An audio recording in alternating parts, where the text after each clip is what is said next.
UFO whistleblower David Grusch is dropping bombs in a brand new interview he did with Jeremy Corbell on the TMZ Presents UFO Revolution. It's a 3-part series that's streaming on Tubi. I'll put a link in the description. We have covered this before, the famous jellyfish UFO that's floating around the internet. If you haven't seen that already, please find the link in the description so you can check that out. It's fascinating. But David Grusch has done a new interview in this special in the second episode. Again, I'll put a link in the description, and we're going to watch it right now. We're going to take a look at it. He drops some, in my opinion, some major truth bombs, revelations. It was a great interview. Jeremy Corbell did a great job, and yeah, let's see what this is about here. If you're new to the channel, y'all, you like content like this, hit the subscribe button. We put out a new video every day, 12 p.m. Central Standard Time. And, of course, hit that like button, y'all. Let's support David Grusch. And, of course, comment down below of what you think of David Grusch's comments in this interview. I, for one, in particular, one that he talks about that the new whistleblowers, the first-hand witnesses, his comments on that and them coming forward. Let's go, y'all. All right, here we go. Bam. Mr. Grusch, finally, do you believe that our government is in possession of UAPs? Absolutely, based on interviewing over 40 witnesses over 4 years. Do you have any personal knowledge of people who have been harmed or injured in efforts to cover up or conceal these extraterrestrial technology? Yes. Personally.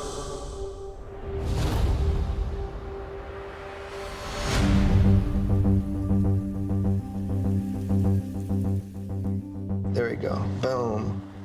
There you are. I see you. Hey, what's up, buddy? How you doing? Good, good. I love the beard, man. Fear the beard, bro. Yeah, well, it's heading into the winter, and I like to keep my face warm when it's windy here out in Colorado, so. I just want to call you, man, and just kind of ask, how's it been going since you talked in front of Congress? Slow and steady. I mean, there's some congressional interactions that I'm a part of right now behind the scenes. Looks like there's still momentum, but, you know, based on world events recently, hopefully that doesn't distract from this process, but.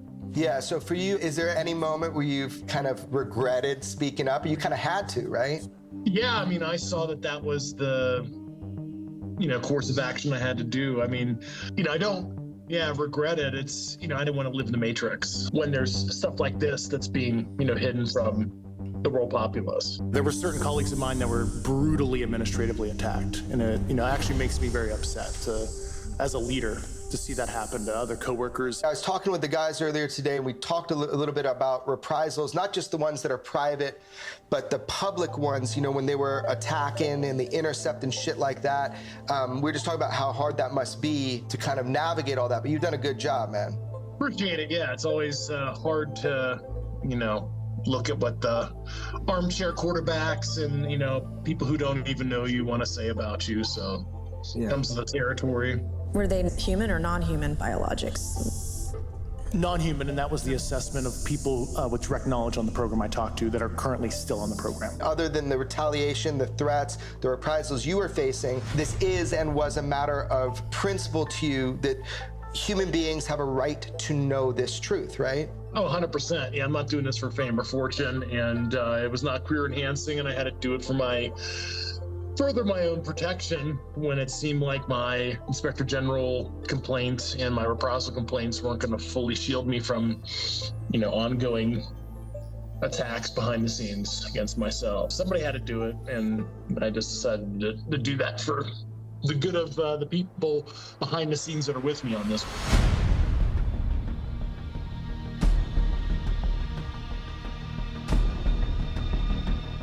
The way they tried to attack you for your PTSD and dehumanize you. Do you think that the people that we know are coming forward, people that have filed IG complaints to follow in your footsteps, right? Do you think they're encouraged by how you've been treated? Some were encouraged and inspired, and obviously there were a number of individuals that went to the Inspector General after I went public. But they certainly saw like that hit piece on me and other things, and you know that certainly frightens anybody to not have that kind of stuff exposed in your personal life just because you're trying to do something, you know, hopefully magnanimous for everybody else. Did you see a reaction from everybody when you were getting kind of messed with? Yeah, I mean, certainly the loved ones and people around me, are pretty pissed off to see a lot of that stuff. But I certainly psychologically prepared for kind of the basic attacks. And, you're never fully ready to kind of see that out in the public sphere. But, I tried to prepare myself for it. The attacks on you, and some are very frightening to your own physical well-being. The world doesn't know that story yet. Not yet. No, there was stuff that happened in my personal life when I was still in government that caused a lot of concern, and I had to report that to certain intelligence community authorities. There's this hesitancy of people to really commit to this, I don't know what you call it, like disclosure or confirmation. Come hell or high water, it's gonna happen, right? Yeah, there's plenty of people that can back up my allegations that I've, presented publicly, and a lot of them talked to the Inspector General that had that firsthand knowledge. And we're on these programs. I don't, regret anything I've said. Everything I said is true and accurate to my knowledge. I think it would be the most courageous thing to, change the tide on this and allow a democratic process to ensue to determine what the public needs to know or can know versus the way basically a cabal of government and, industrial partners decided to have a truth embargo on reality.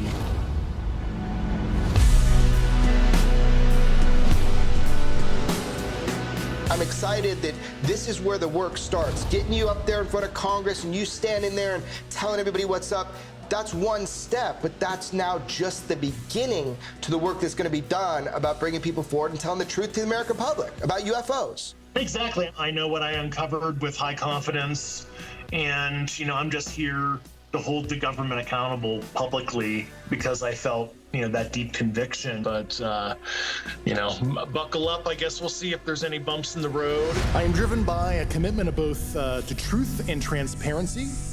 I'm asking Congress to hold our government to this standard and thoroughly investigate these claims. But Are you personally optimistic about that, where we're going with this?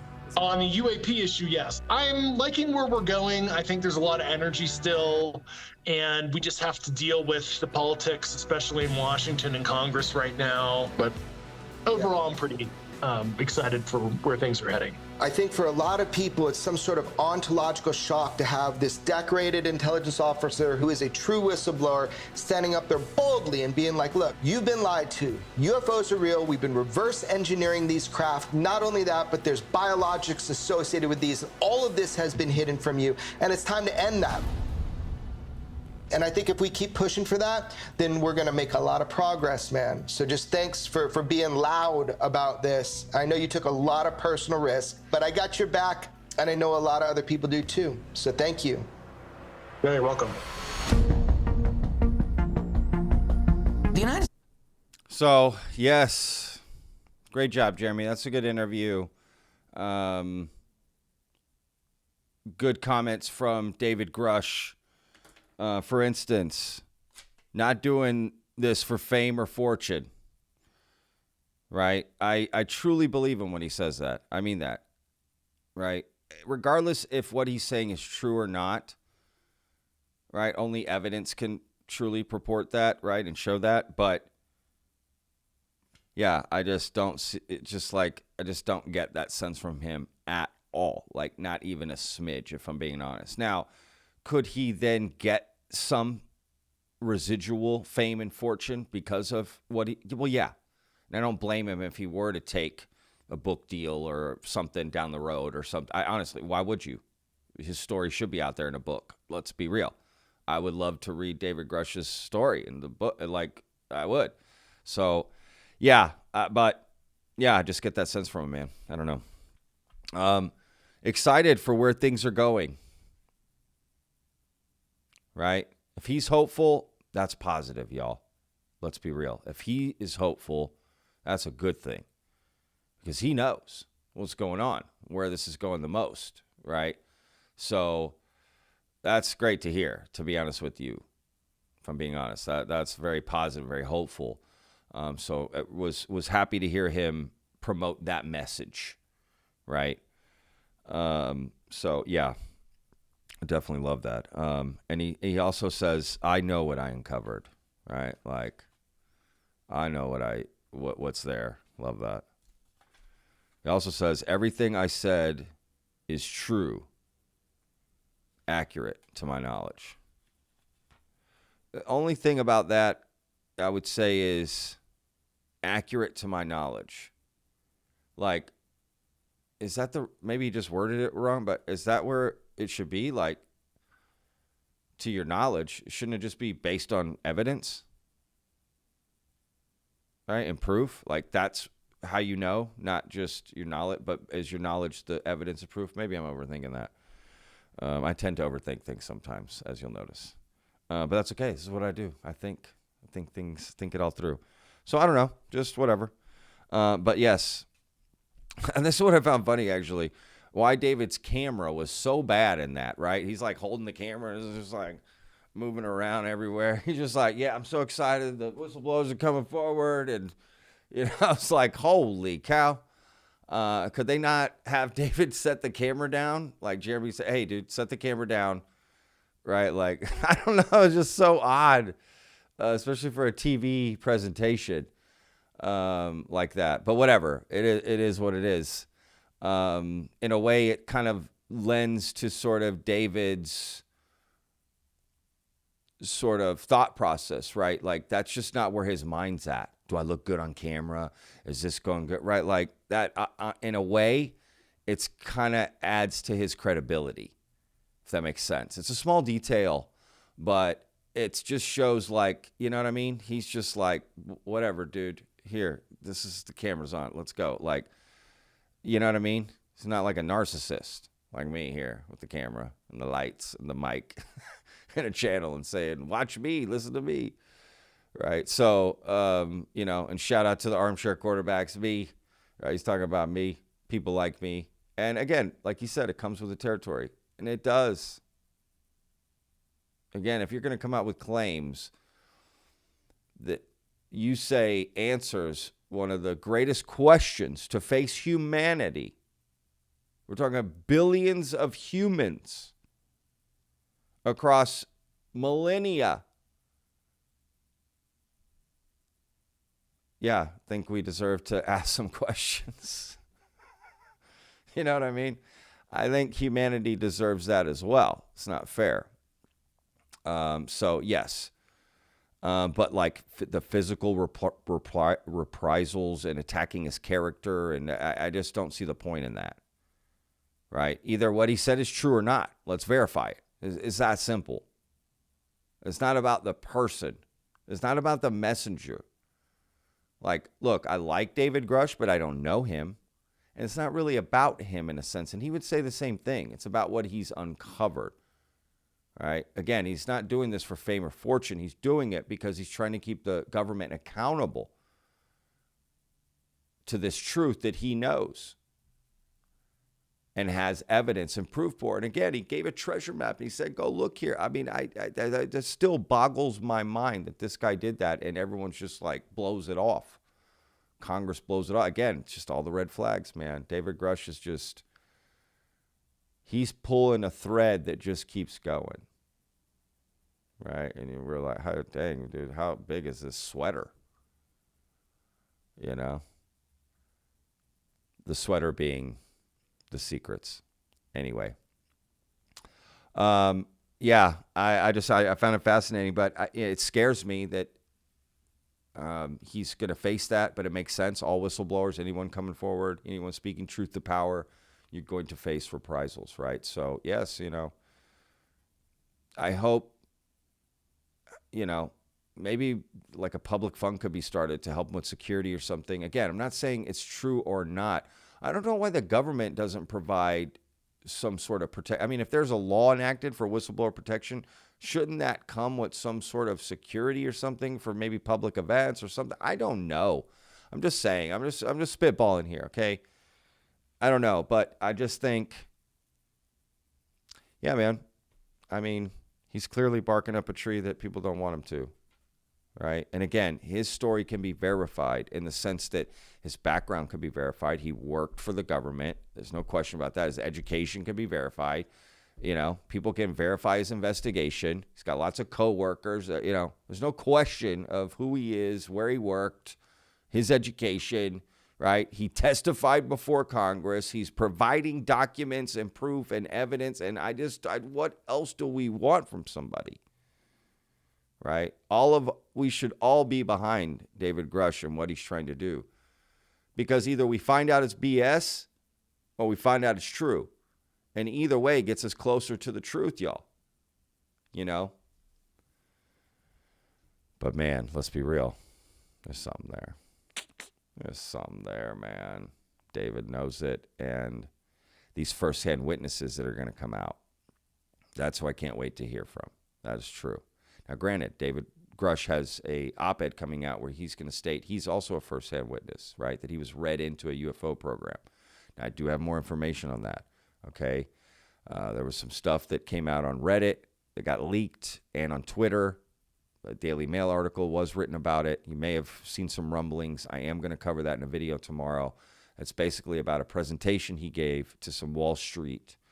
They're calling it bigwigs. That's how it was posted. And a person that was at the event posted about it. Now, they deleted their account and moved on because they're worried about their job. But it was basically, it was apparently this big Wall Street guy and his lawyer put on this event and had about 60 people out where David Grusch gave a presentation. And he spoke about his firsthand knowledge at that presentation. So some of that stuff is supposed to come out in the op-ed. Now, I'm going to cover it tomorrow, so I'm going to go over all those details. And it's quite fascinating. David Grusch does have knowledge that we didn't know he had. And it is quite fascinating. So anyway, yeah, I'm excited for these other firsthand witnesses. Again, he talks about non-human biologics and saying, I know that from a fact from someone who's still working on the program. So these people have seen the non-human biologics. Right? They put their hand on it. They verified it. They've analyzed it. They know it's non-human. Maybe they've communicated with it, right? Because he talks about alive and dead. I don't know. This is getting crazy and fascinating. But my focus, because there's so much noise, I'm trying to block it all out, focus on David Grusch and his, investigation. Because that to me is at the top of what to be considered.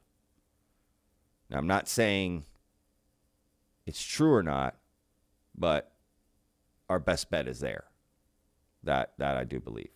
So, yeah, man, I'm excited for this. I'm excited for this year. I'm excited for what's about to come out, and I'm excited to share that video tomorrow and go over that too. So, yeah, there's a lot happening. And I'm also going to do a video, on the jellyfish UFO. They got shown in the TMZ Presents UFO Revolution. There's some interesting updates on that. A witness, well, they're calling him a witness, but someone who has more knowledge about that event, who's a military intelligence officer, I believe, who worked at that actual base, right, where this jellyfish UFO. He's come out. He did an interview, did a couple interviews. His story's kind of changing. Whatever. There's some updates, so I'm going to cover that too, and just the overall reactions to the jellyfish UFO. So that'll be on Sunday, that video, because I want to see how this witness thing plays out a little bit too. So tomorrow, David Grusch and his firsthand witness knowledge, this presentation he gave, and he dropped some major things in there, y'all. Okay, a UFO that is you basically like a UFO about 40 feet in diameter, and when you walk inside, it's the size of a football field. I'm not joking. He says we have that craft. This is effing crazy. So, yes, can't wait to share that tomorrow. That's just a little teaser for you. All right, guys. If you watched this far, thank y'all so much. If you haven't already, hit that subscribe button. Again, we put out a new video every day, 12 p.m. Central Standard Time. Hit that like button if you haven't already, y'all. Let's support David Grusch and get this video popping so people can see this, learn about him, what's happening. Anyway, thank y'all again for all the support. Guys, we are just firing off on subscribers, so thank y'all so much. We shot past like 4,000 and 5,000, and just thank y'all so much. I really do appreciate it. The channel is going to grow, and let's go on this ride together, y'all. So thank y'all again so much for the support. Yeah, that's it. We'll see you tomorrow, 12 p.m. Central Standard Time. As always, I don't miss a day. We'll see you tomorrow, y'all. Remember, every day's a gift. Patrick with Vetted. Peace.